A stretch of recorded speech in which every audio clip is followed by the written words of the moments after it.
Il est facile d'intégrer des objets comme du texte, des tableaux, des illustrations ou des sons dans une présentation. On doit cependant toujours le faire en respectant les droits d'auteur et d'utilisation. Pour illustrer cette capsule, nous utilisons PowerPoint 2010 de Microsoft.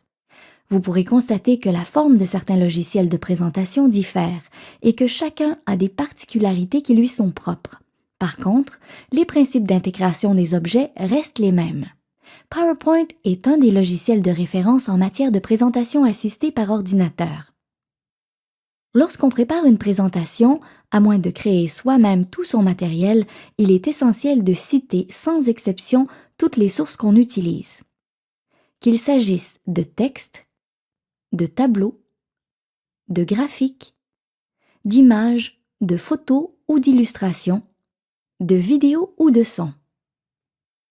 Il s'agit d'un principe de base en matière de propriété intellectuelle. On peut reprendre tout le matériel tiers disponible en respectant les licences, mais si on ne mentionne pas la source utilisée, il s'agit de plagiat. Techniquement maintenant, pour intégrer des objets avec un logiciel, les procédures sont habituellement assez simples et intuitives. Par exemple, pour insérer un tableau, on clique sur le bouton correspondant, puis on suit les indications pour déterminer le format du tableau. Grâce à l'onglet « Insertion », on peut aussi cliquer sur le bouton « Tableau », puis sélectionner « Feuille de calcul Excel » pour le lier vers des données externes au fichier. La plupart des logiciels de présentation peuvent intégrer plusieurs formats de documents. Pour des documents en lien ou semblables à la suite Office, les formats compatibles sont Word, représenté par l'extension DocX, PowerPoint ou PPTX et Excel ou XLSX. D'autres types de fichiers comme les Portable Document Format ou PDF peuvent aussi être intégrés dans une présentation. Pour des images ou graphiques, les formats compatibles sont JPG, PNG, BMP, TIFF, GIF et quelques autres. Pour le son, les formats comme MP3 et 4, WAV ou autres sont compatibles. Enfin, les formats compatibles pour de la vidéo sont, par exemple, MPEG ou AVI.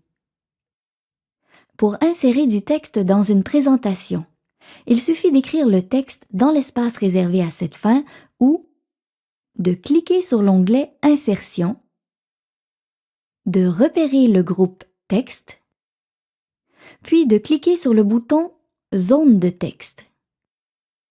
Ensuite, il s'agit de placer le pointeur à l'endroit désigné, de presser et de maintenir enfoncé le bouton gauche de la souris, d'étirer la boîte de texte au besoin, puis de relâcher le bouton. Il ne reste plus qu'à écrire le texte dans la zone désignée. Bien sûr, il est possible de modifier la zone du texte. Par exemple, pour ajuster la dimension de la zone, il faut placer le pointeur sur l'une des poignées situées autour de la zone, cliquer en maintenant le bouton gauche de la souris enfoncé, ajuster la zone au besoin, puis relâcher le bouton. Il est également possible d'utiliser les commandes qui se trouvent dans l'un ou l'autre des onglets du ruban. On clique sur la zone de texte pour la sélectionner, puis on utilise les commandes disponibles pour modifier les propriétés du texte. Par exemple, on peut augmenter la taille de la police, centrer le texte ou ajouter un contour de forme.